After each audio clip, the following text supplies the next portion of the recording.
call this regular council meeting of the Village of Manan to order on May the 1st, 2017 at 7:35 p.m. at the Manan Community Center. And tonight for prayer we have Pastor Steve Bradley. Could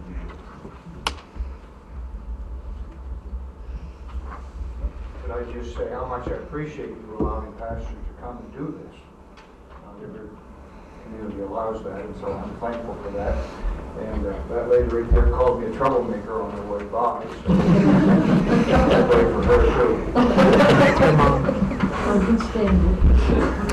Let's pray. Father, we thank you for this time together. Thank you for the opportunity of coming and seeking your wisdom and your blessing upon this council session. Thank you for our mayor and for council members. Thank you for community members that care enough to come as well. And we pray your blessing to be upon this meeting tonight. We also would pray your blessing to be upon our island. Thank you for the way that you bless us and help us. And we just pray that you'll continue to watch over us as a community. Now be with the council as they meet tonight and discuss the issues that are before them. Again, give them wisdom and direction, I pray in Christ's name. Amen. Don't leave her yet. Don't leave her yet. You leaving us early? Soon. Soon? You've been on your return. You've been as good for the island as you were on your first stay here. Not sure what you're going to say. You've been greatly appreciated, and your comment on the prayer, when other villages stopped doing it, we didn't. We kept right on going, and we really appreciate the Ministerial Association for come and have a prayer with us. And we want to wish you all the best, and we want to thank you what you've done for Manan. You've left us in better shape than when you came. Well, thank you. And I won't forget you. I'll be back numerous times like that.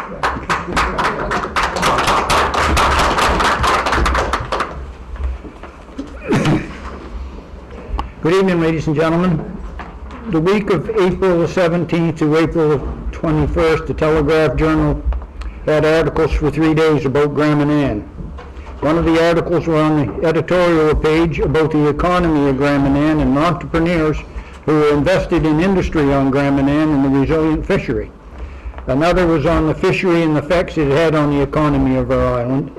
The third was the work the Island Council was doing to attract doctors to Manan, all positive work. The people of Manan are very resilient. My pet peeve is the litter that people are leaving on our roadways and their own property.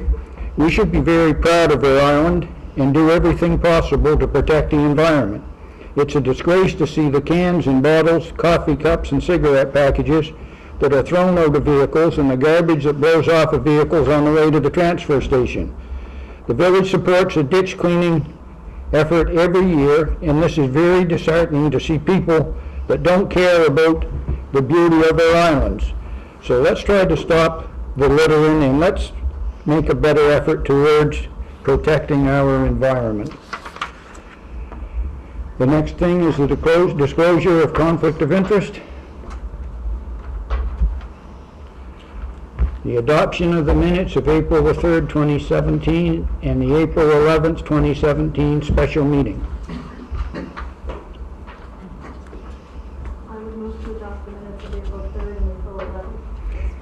You heard the motion by Councillor Morse. Do we have a seconder? I'll second it. Seconded by Deputy Mayor Moses. Question? All those in favor? Aye. Opposed? Motion carried. We'll probably have to speak up a little.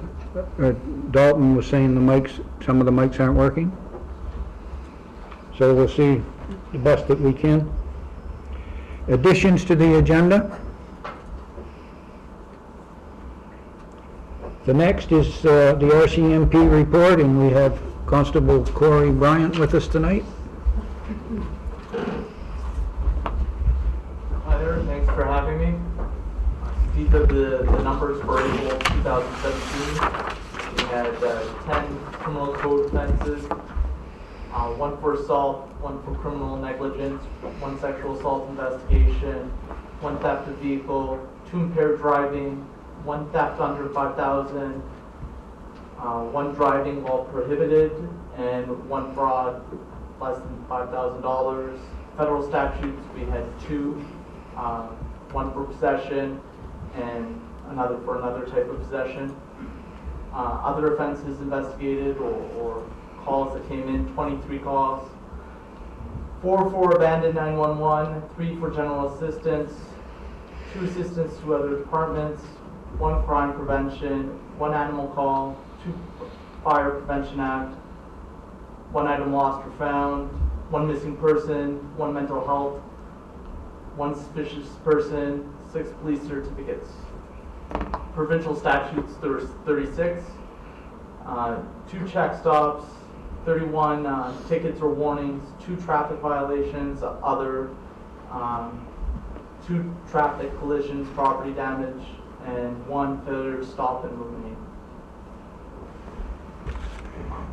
So, do we have any questions for the constable tonight? As for the comments for the litter in the ditches, I've heard some information on social media and whatnot. If anybody sees anybody throw anything or lose anything, we could give a warning or a ticket. Just that it takes someone to come by the office or call it in. They can stay anonymous if they want, and we could help out with that. Same thing, but I think by the Harbor Authority, there's some stuff that was left behind. Same thing, we could either talk or give tickets if somebody comes forward with information. Well, we really appreciate that effort. Thank you.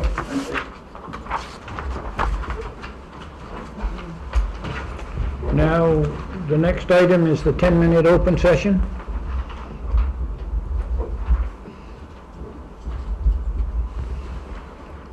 Number 9 is delegations or special speakers. 9.1 is Eastern Charlotte Waterways Greenhouse Gas Emission Inventory Reduction Target. Danielle St. Louis to speak.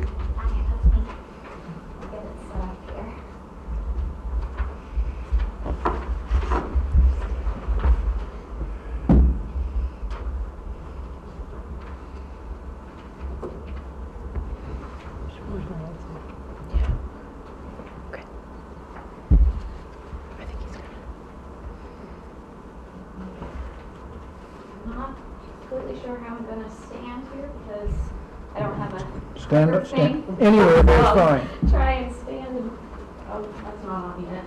There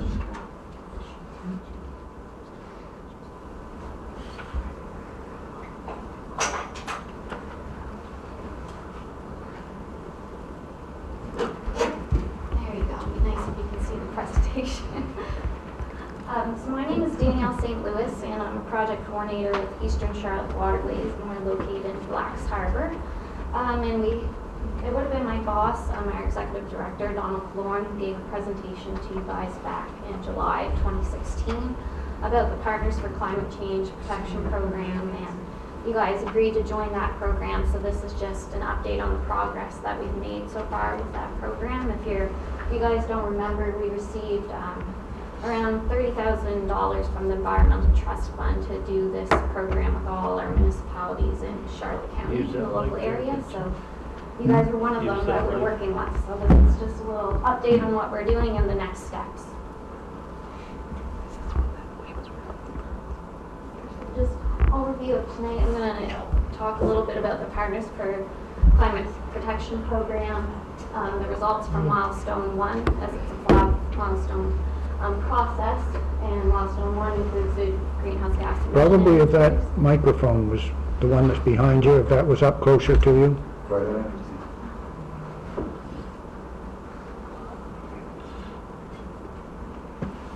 Does that work a little bit better?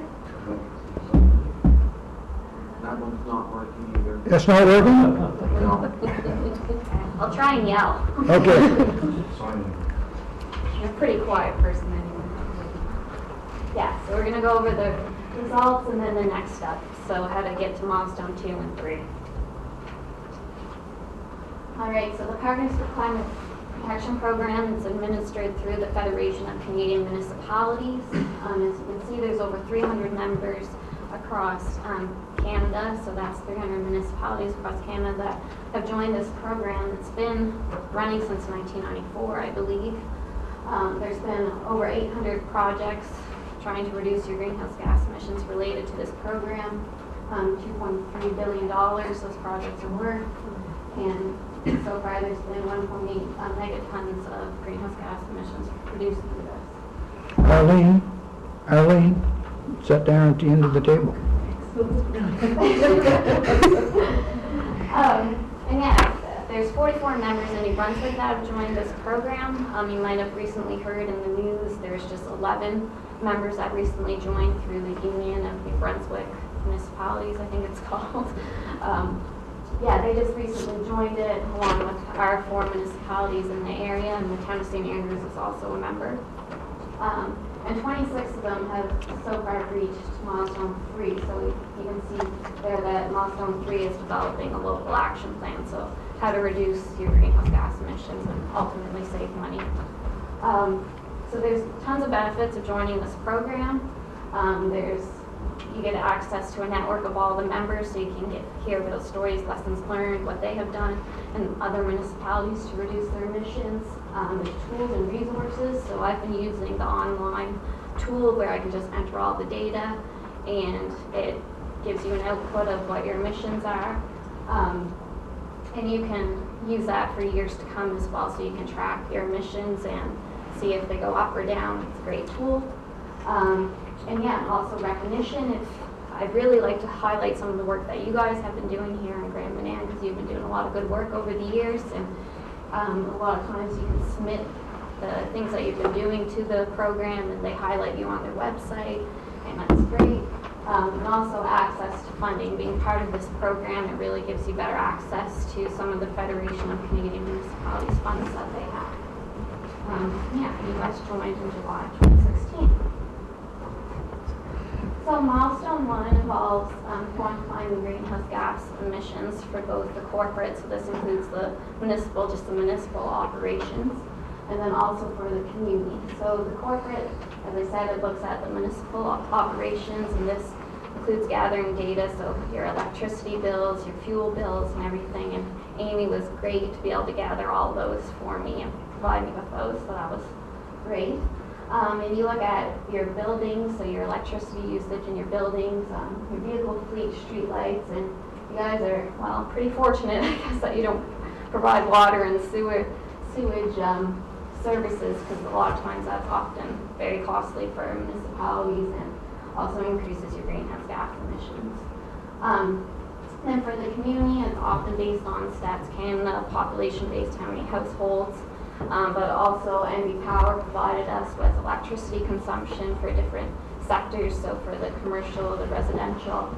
And yeah, so these are just some examples of what people have been doing in the Maritimes. You can see here a LEED certified town hall in Sackville, New Brunswick. I think that was built in 2012. And then in southwestern Nova Scotia, a group of 4 municipalities have joined together to offer a clean energy financing program for the community. So this is just an overview of your corporate emissions.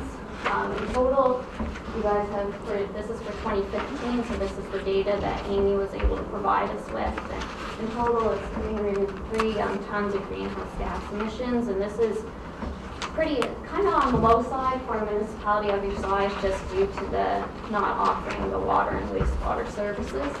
But you can see that your buildings account for 76% of those emissions. You can see here, yeah, it's 3,993 gigajoules of energy that was consumed. 193,000 roughly was spent on energy consumption, and this involves electricity, propane, diesel, furnace oil, and gasoline. And again, 85% of your municipal operations emissions are generated by electricity use. This just looks at the building emissions a little bit more in detail. I've starred the fire hall and the business center, because from what I understand, those have already undergone some energy efficiency upgrades over the years. And then also with the community complex, it's outfitted with geothermal technology as well, so that helps to reduce the amount of greenhouse gas emissions and electricity consumed. But then also you can see, say, the Castalia Hall and the North Head Hall, those are up there with the emissions, so those, in the future, those might be potential buildings that you want to look into for doing energy efficiency upgrades. Also, just with your streetlight emissions, I didn't bother to highlight your vehicle fleet emissions. As some of the data, there's a few missing factors, and some of it was based off of estimates, as it was provided by some of the financial records and not the actual gasoline, liters of gasoline or diesel that was consumed. So I didn't bother looking at those, and they were on the low side as well, because a good thing with your municipality is a lot of the travel is personal vehicle use, so that helps to cut back, and I use the shorter routes sometimes that people use rather than using municipally owned vehicles. So just looking at your streetlight emissions, most of your streetlights are LED, so those are good. So those use about 40 to 70% less electricity, and also they last like 5 times longer than HPS lights. But you can see that in 2015, at least, I don't know if these have been upgraded since 2015, but we do have 172 of the HPS lights, and I know NV Power is trying to replace all of those as well, so that can help to reduce your emissions. And this is just an overview of the community emissions. So you can see in total from the 5 different sectors. So we looked at residential, commercial, industrial, transportation, and solid waste. In total, it equaled to around 23,000 tons of greenhouse gas emissions for your community. You can see that transportation often accounts for a lot of the greenhouse gas emissions, so that's why you hear a lot of times people saying go for electric cars and stuff, because those can produce a lot of emissions. And you can see then it's, I believe, residential as well as a high amount of emissions. And also compared to other municipalities as well in our area, you do have a higher amount of greenhouse gas emissions. You may maybe look at other municipalities' reports for your solid waste, but that's just because the numbers that I got from Dan Harrington and Amy, that includes also your commercial and industrial waste, I believe, as well, where the totals that I got for the other municipalities were just for residential. So as I said before, with the community emissions, NV Power was able to provide me the sector breakdown, so how much electricity is being consumed for residential, the commercial, and the industrial, so that was great to get those hard numbers. And also from the Solid Waste Commission and from Amy, they were able to provide me with how much solid waste is being generated. And then from Natural Resources Canada, they have regional estimates for the other fuels that are consumed, and also Stats Canada provided me some information to get those. So moving on to milestone 2, now that we've completed milestone 1, the next step in the program is to set an emissions reduction target. So you guys might have heard the national and provincial target has been set to 30% below 2005 levels by 2030.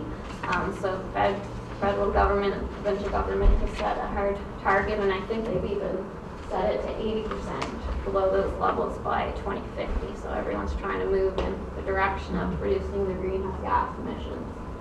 And after talking with Rob and Mitchell as well, he's been a great help. We had a little discussion about it, and the Village of Grand Manan has already undergone different things, and you're looking into wind energy, and you're doing a great job trying to reduce your emissions and energy costs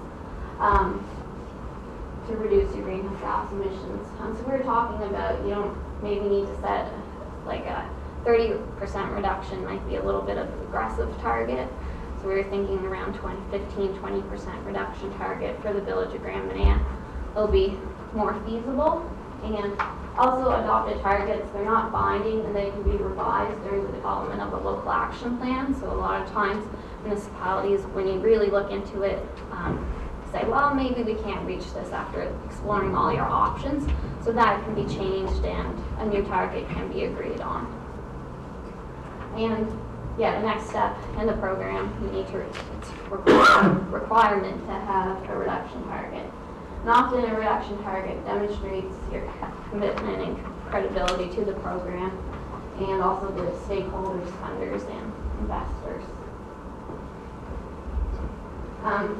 So after you set a reduction target, you want to figure out how are we going to actually meet this reduction target. That's the big question. And how are we going to fund this? So that then comes milestone 3, so develop a local action plan. So as I mentioned before, there's 44 municipalities in New Brunswick that joined this program, and 26 have already developed a local action plan, and many more municipalities are on their way to developing a local action plan that kind of lays out the framework of how to get there. So say why now? Well, increasing energy prices, electricity is going to get a lot more expensive as time goes on, so you want to look at ways that you can reduce your electricity consumption.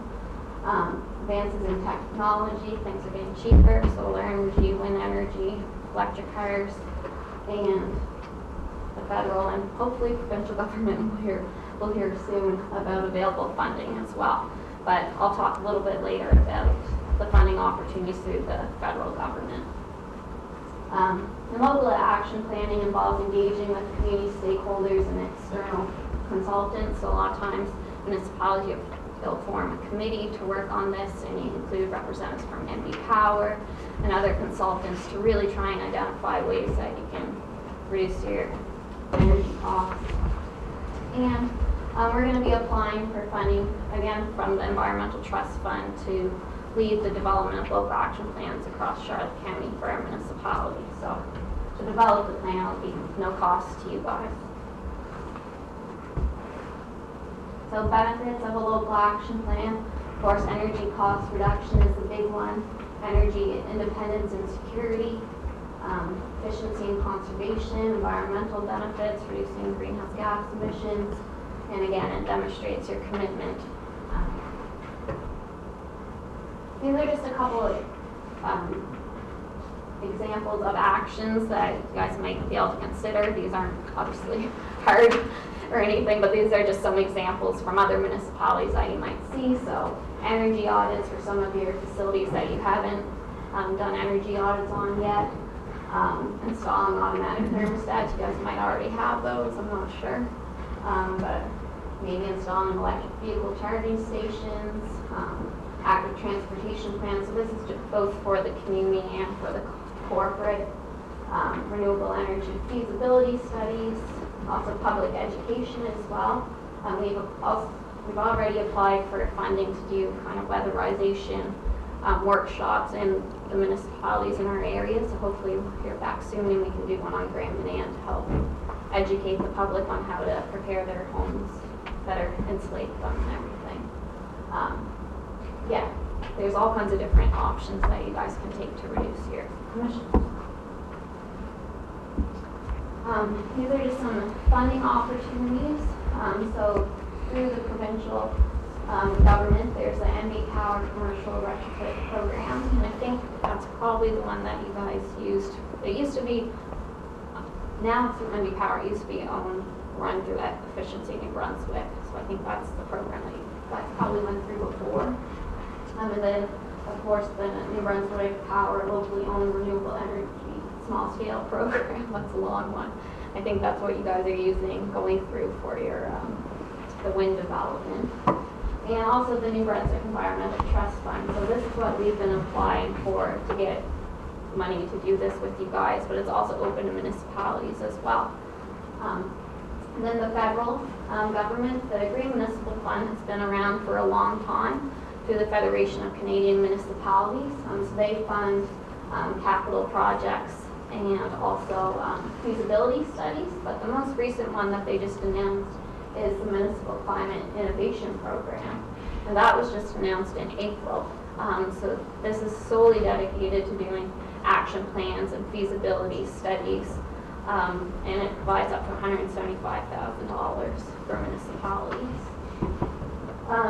And then in fall coming, there's going to be staff support grants. So any staff that takes extra time devoted to working on climate change projects, you can apply for funding to kind of support the staff of that, which is great.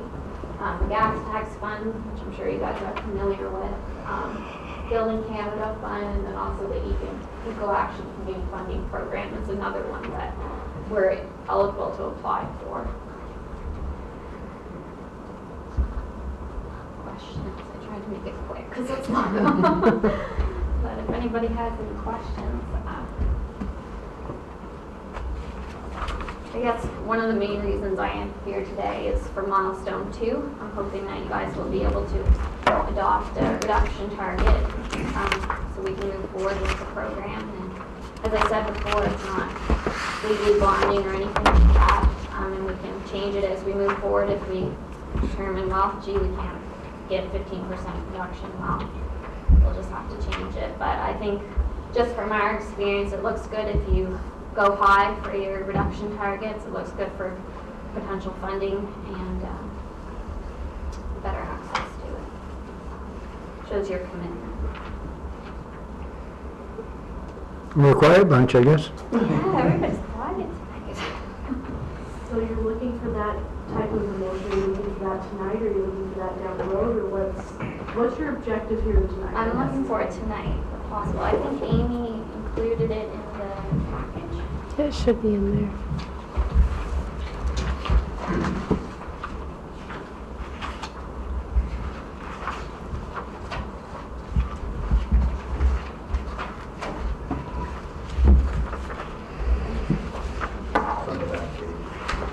And there should be an email from Danielle, and it's on the back side of that.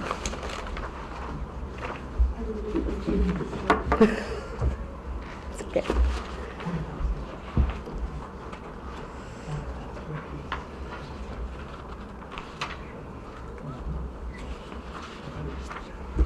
She's still on.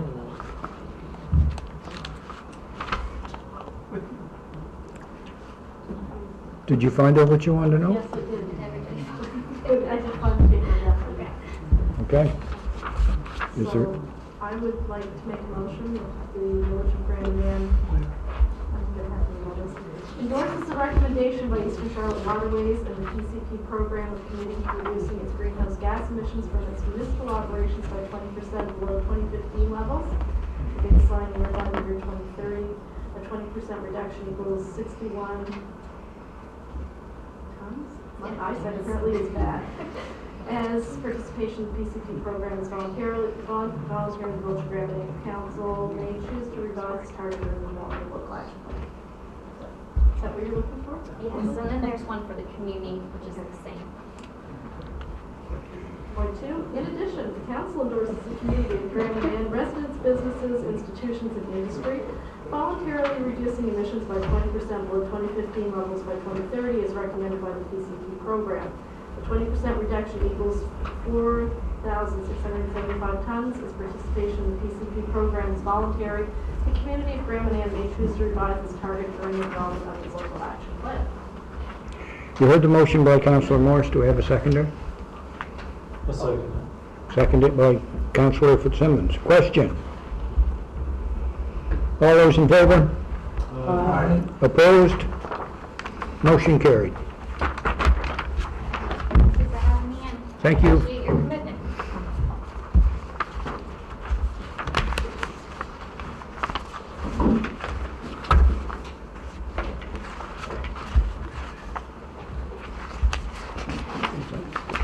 Wait on a second.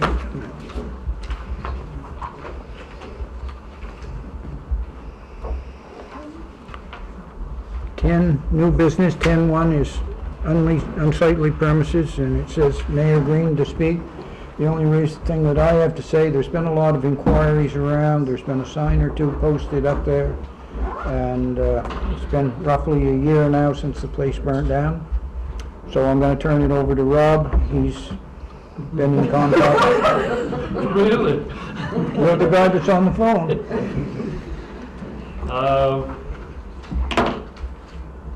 The owner of the property is a numbered company. Address is Minto. Mayor wrote a letter to the address, and don't know whether it got delivered or not. first of the new year, I got a hold of Department of Environment in St. John, and for the Unsightly Premises Act. And I was talking to him today. They will be, an inspector will be here on Thursday to do it. The Unsightly Premises Act is the province has been at all the municipalities within in the province to adopt that. We went through the process a few years ago for Grand Manan. That statute is a little bit over the top, and how to enforcement would be very difficult to do. I know our MLA has had some inquiries about it, and it's on the it's in the place where it should be, that somebody's got some authority. Grand Manan doesn't have the authority under these circumstances to go on private property and do the work and that type of thing. Private property is a very hard thing to get on without a judges and a statute behind it. There is all kinds of gossip, I guess, out there why it's not going ahead, but the reason is that I understand they just haven't done anything about it. But like I said, the inspector will be here on Thursday. That's not a confidential thing. They'll be here. They don't. The province don't like enforcing that statute. They have done it the last two, or at least one time on a property in Grand Manan the last 3 or 4 years. But they keep pushing back, say you fellas do it, you fellas do it. Well, we say you get the trap yard or somebody doesn't like it, and then they say you got to, that's unsightly premises, then you got to deal with it. Well, that's our way of life and that type of thing. So we're working at it this way. Shortly, in the end, the result should be the same as the last traffic we had, but hopefully not as long. Yeah.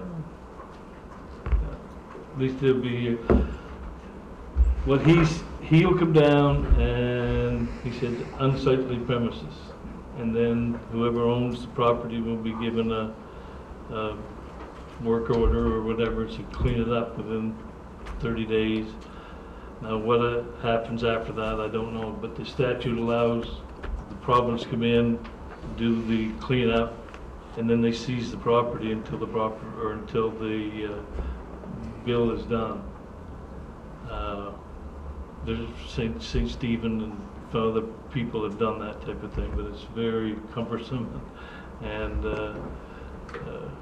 like I say, for that one there is obvious, but the other thing, like I say, trap yard, not everybody quite enamored with how they look, but that's, like I say, that's our way of life, and it's not going to change. So Some of the properties, we went in and cleaned up. We done it with the property owner's permission. And if the law was such that we could go in and clean that up and take the property, it would have been done. But we don't have that authority. The province does. And it seems that the Unsightly Premises Act, or the bylaw that they want us to bring in, would be really, really hard on Grand Manan. They wouldn't want to see any lobster traps in anybody's dooryard or in their shed dooryard. They'd have to be out in the backwoods somewhere where you couldn't see them. So we'll just have to try this one and see how this works out. And if it doesn't, well, we'll probably have to come up with something different. But we'll give this a chance. It used to be with the Unsightly Premises Act, it was usually a retired RCMP officer, and they were only on for the summer. And I didn't like, Rob, what he spoke is true. It's okay, we'll give him 30 days. But what we had found out with one property here on Manan especially, it was 60 days to clean up. And he had 8 or 10 cars on his property, and they come back after the 60 days, and he only had 7. So he's making an effort. And every time it was one less, and then the season was over with, and the next year you had to start back on the same thing again. So it'll be fair to see how this works out, and then whatever the result is, we'll know what. And we also have to remember is everybody's opinion of unsightly is different. So it's quite hard to get a property classed as unsightly. So, okay then, 10-2 was Councillor Sturgeon requesting a donation for centennial babies. You've seen the application is there.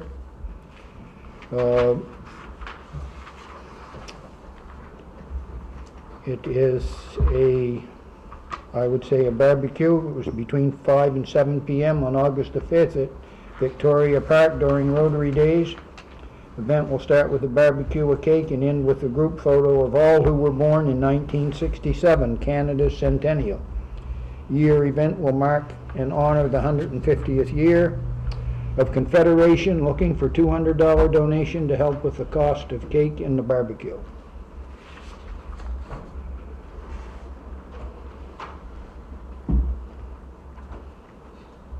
I expect Councillor will end this up. I think it's great if he wants to do it. Too bad I was a few years off, but I think those young kids born in 1967, that'd be great. Quite a few.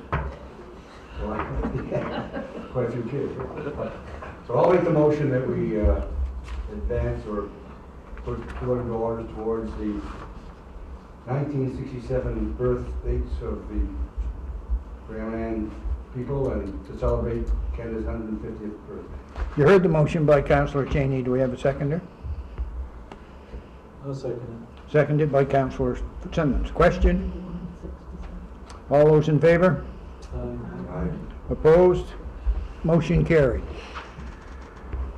And then the CCTRA report was supposed to be from Councillor Sturgeon, but we had an email from him this morning. He's out fishing, he couldn't make it, and I know that if there was any way possible to be here, he would be here. If we wanted to postpone the meeting to midnight, he could probably make it at that time. So we'll get that report next month? Do you need a motion to table it or just? No, I don't think so. And the zone report would be the same thing? So if you wanted to make a motion for 10-3 and 10-4, Councillor Morris? I would move that we would table 10-3 and 10-4 till the June council meeting. You heard the motion by Councillor Morris? Second.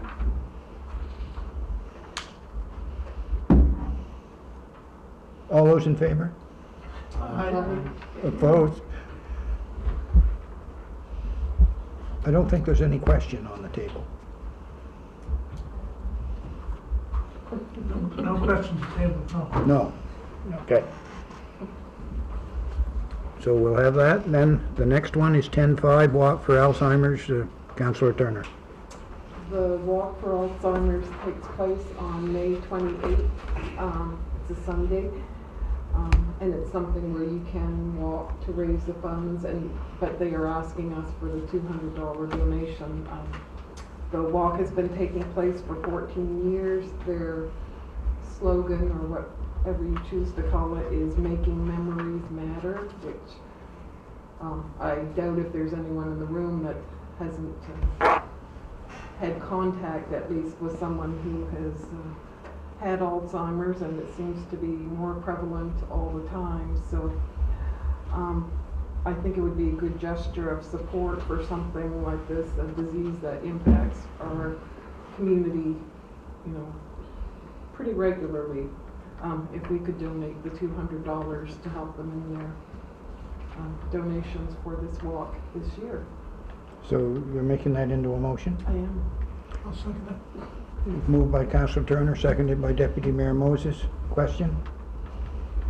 I'll just add, it's not a question, but I'll just add, I've made some donations to the Alzheimer's Society, and it usually come back, thanks for remembering those who can. And that's quite touching when you look at it that way. All those in favor? Aye. Opposed? Motion carries. 11 is the committee reports. 11-1 is Chris Rayner with the Recreation Director's report. I hope he doesn't get any taller. What? I hope you don't get any taller. I can't look up any higher. Still growing. Yep. I'm just a few years younger than Kurt. Good evening, Mr. Mayor. Just to touch on Councillor Turner's request for the Alzheimer, the village is also giving an in-kind contribution of the facility for that day for the walk in case it rains. They will hold their registration here, and if it rains, they will either walk in the gymnasium or we've also offered them the arena. So. The month of April, April 12th, I attended our Monday Recreation Professionals Annual General Meeting. Took place in St. Andrews over kind of a day and a half.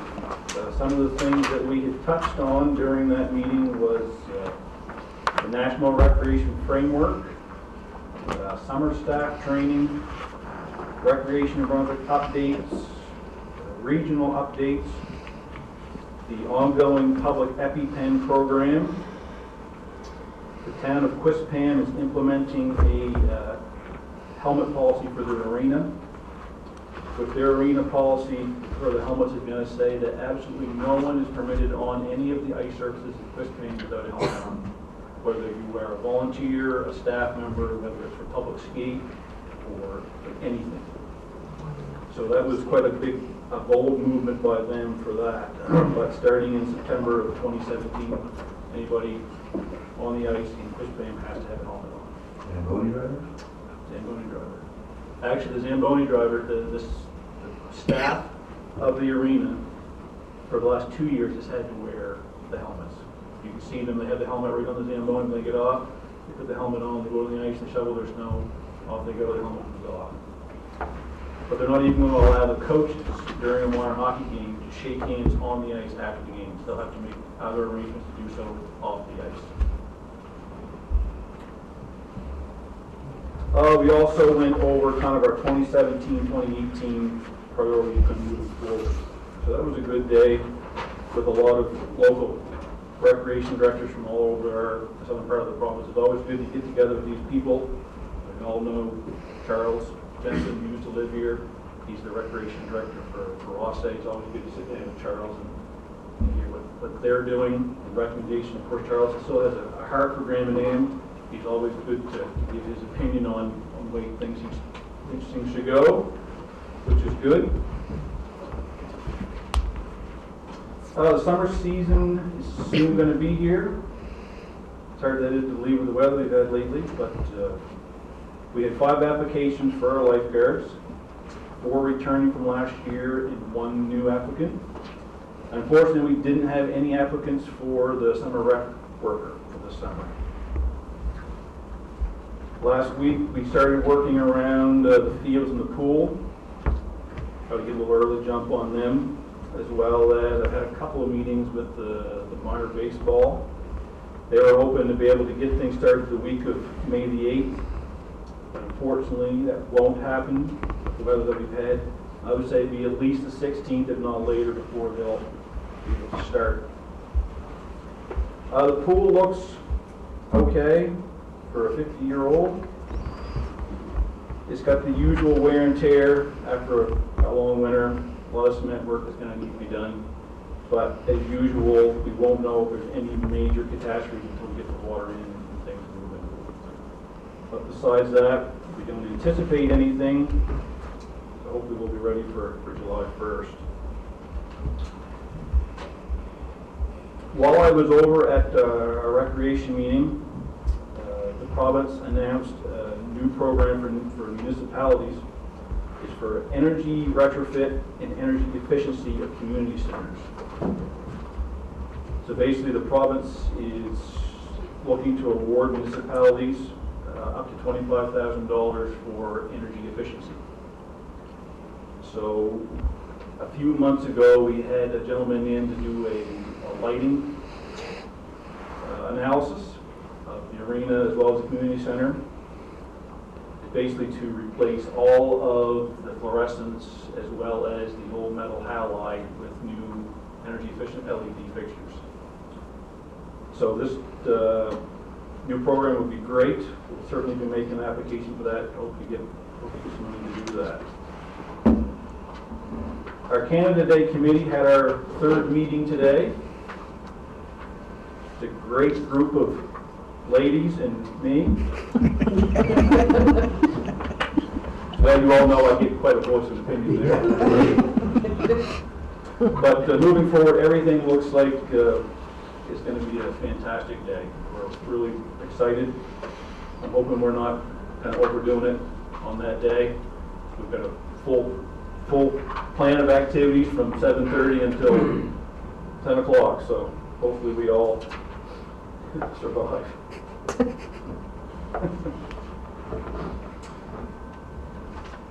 We have a new sport kind of taking place on the island. It started last year. It's flag football. Now, last year was a kind of a trial run with a lot of great success. A lot of kids had a lot of fun. So this year they're back at it again. Drew Heyman from the school is organizing that. One of the problems with such a new sport is they don't have any officials. So we were approached to do something for them, and fortunately enough we were able to organize an officials kind of clinic here on Grand Manan that took place 2 weeks ago here on Saturday. We have 4 people that are now I guess you would call them certified. It's kind of a crash course, but anyway, if nothing else, we should be able to help out Drew and his program, just in case. So in this room today, you have 50% of the certified officials amongst you. We have Councillor Fitzsimmons and myself. So if anyone needs to know anything about flag football, please don't hesitate to ask Councillor Fitzsimmons. So the flag football, that is a co-ed group of middle school children. And what they do, we're so new, they don't have official teams and leagues to go and play other teams from different areas. So once a year, they have a weekend where they bring in, how many teams were there last year? Do you remember? 44? 40, yeah, 40 I think 44 teams. They all come to St. John and they have a huge weekend. They divide a regular field up into 4 different sections, so there's 4 games going on at the same time. And I guess the kids had an absolute blast. So anyway, we're kind of working with them to help them develop that. But unfortunately over here, they don't have anywhere to play. Right now they're holding kind of their practices and their sessions over at the high school in the gym. So that kind of brought me to my next thing. We've had an increase of demand for a multi-sport field, meaning whether it be football or soccer or track or anything like that. So last week I reached out to the facility manager for Anglophone South to see if there's anything that we might be able to do with the soccer field up behind the school. As most people know, when the school was built many number of years ago, the field wasn't finished. They ran out of money, so it wasn't quite where they wanted it to go. It's a shame because that field is about 80% complete. The guts of the field is there, the drainage and the proper piping underneath. The only thing is it just needs to have that surface put on with the seed. So now it's unusable because of the unlevelness of the field. It's kind of a hindrance for the kids. So I was able to get a hold of him, and he happened to be coming to Grand Manan. So I was able to sit down with him for an hour or so to talk that over to see if there's anything that we can do, either as a municipality to help or on our own to try to get that field to where it's at least it's usable. There's so many different programs that you could run, whether it be soccer, like football, track and field. So we're constantly, we'll be working on that as well. The sad part is the gentleman, the facilities manager for Anglophone South retires in June. So he said anything that we might be able to do, we need to do quickly, because his replacement, he feels, won't be as receptive. So we're kind of on a bit of a time crunch there. But we're going to work, we're going to see what we can do to bring that ahead. So the last thing on my list is the ongoing EpiPen project. We're still working on it.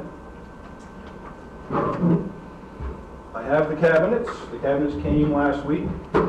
So we've identified 5 locations where we'd like to install the cabinets. Inside each cabinet, there'll be an adult and a junior dose of pen. And last week I went and seen the club about installing one of these at the Anchorage.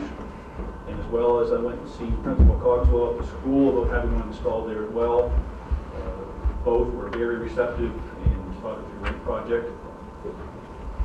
So basically what we'll do is we'll install these, which we had a donation from a local chapter of putting these in. So we're still working on the price of the EpiPens, because the EpiPens are the expensive part, and unfortunately they expire after 12 to 16 months. So basically what happens, we install these, and if something happens that someone has a reaction, all you got to do, the front comes off. Now if I had this turned on, if some kids were playing with it, it's going to alarm like an AED cabinet. The alarm would be going off, it's very loud, so I turned it off. So basically you take this, it's both doses, you run to wherever you need to go, all the pens out, and administer it.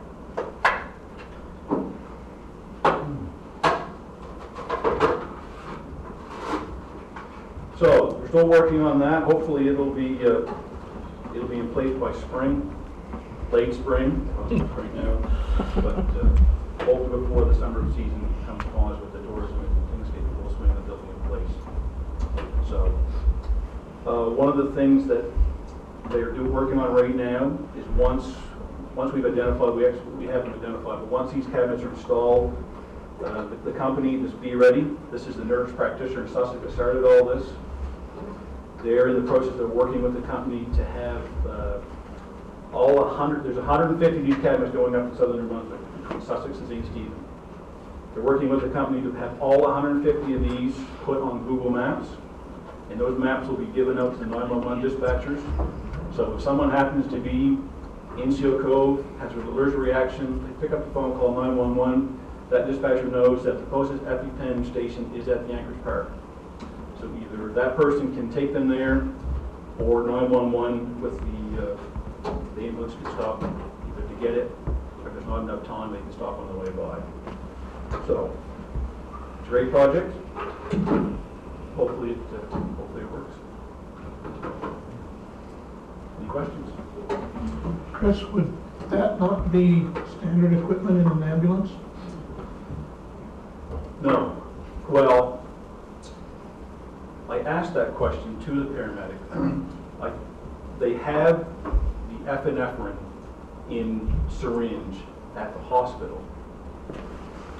Now, some municipalities are actually, they're not installing the cabinets, but they're putting the pens in their fire trucks. Because a lot of times, the fire trucks are the first responders to get there. So they're actually putting the pens in the fire trucks. Just because of the timing.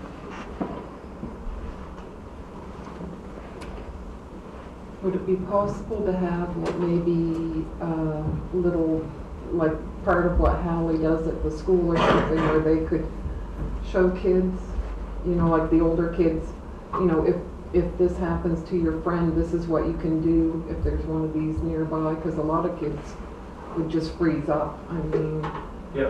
And they could be the only ones that are there with someone their age. So. Once these are installed, this Be Ready, the company, the nurse practitioner from Sussex, will come down and we will go around and do training for the different areas. Some places we might be able to bring staff members in, like the Anchorage Park, the community center, Boys and Girls Club, kind of bring them in together, maybe separate one at the school for teachers and staff, or maybe even in an assembly for all the students, type of thing. As well as we're working with Deputy Mayor Moses about getting these put on the ferry. Because the ferry is a long ride, if anything happened partway across, time is of the essence. So. Thank you. Thank you.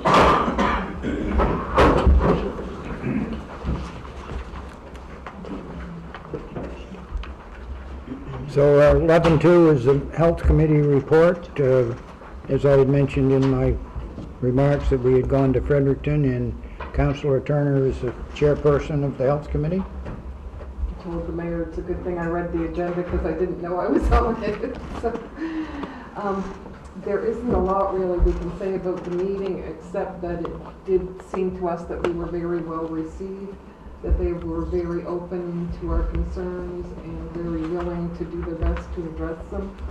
The main issue is the fact that we are identified as an emergency center, but the algorithm for pay and all that does not match up with that.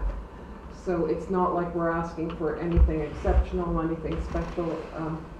We just kind of want to be on the same playing field as other communities so that we can attract, retain doctors. And it did seem to go very well. I think we knew what we were talking about, and I think they appreciated the fact that we had done our homework and you know, gave them the information they needed to take it further. So hopefully we'll hear good things about it in the near future. No, it was a good meeting. You could see that the Minister Boudreau, Minister of Health, was taking in everything that was said, and as always, Rob watches people's reaction, and I have a chit-chat with him afterwards and find out, and he thought that he was really interested in what was going on, and he did ask, why is this happening? And he was told it was because that's the way it was. So I had talked to Rick today, and he was going to get back to the minister to see if he could get an answer for us.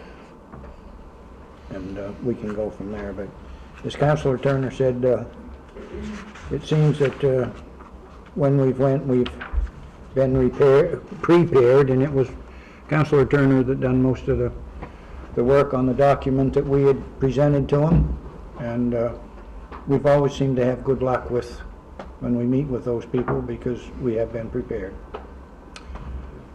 Okay, then 12 is to pay the following invoices. Cox and Palmer lawyer fees for the windmills, $8,076.68. Micmac Fire and Safety Fire Department protective clothing set $2,797.52. Jet Pro Consultants Airport Maintenance yearly $3,150. Mr. Mayor, I'll move we pay the above listed invoices. You heard the motion by Deputy Mayor Moses. Do we have a seconder? I'll second it. Seconded by Councillor Turner. Question? On the Jet Pro, is that asphalt maintenance for the runway that's cracks? Yeah, they have to come in for the light Okay. and say, yeah, it's, So they're certified? yeah, certified. Yeah. Very good. Thank you. All those in favor? Aye. Opposed? Motion carried. And just where the airport was mentioned there, we're still working on the airport. There was an email come in this week. Our member of parliament had been on vacation, but gave us a little bit of an update, and she's still working on that. And our aquatic center, she's still going at that. So it's a slow process, but as I have told some people,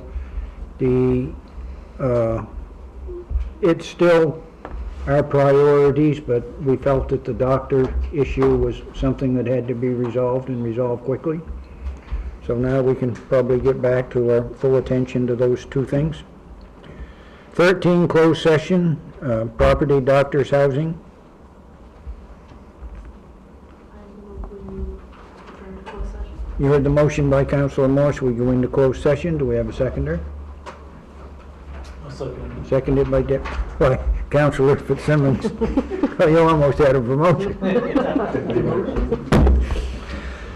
Question? All those in favor? Aye. Opposed? Motion carried. Thank you, people, for coming. I don't know what we would do without you. It would be kind of lonesome.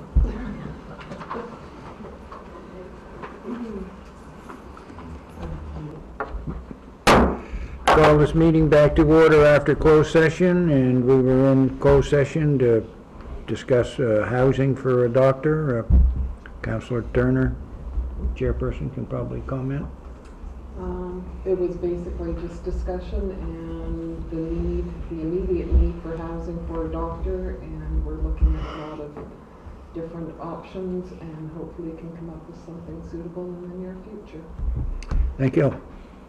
So our next meeting, regular meeting, is Monday, June the 5th, 2017, at the Manan Community Center at 7:30 p.m.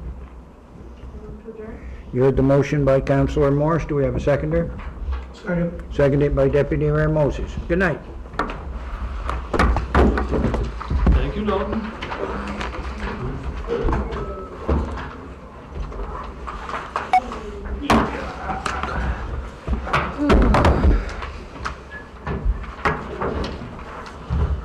Really?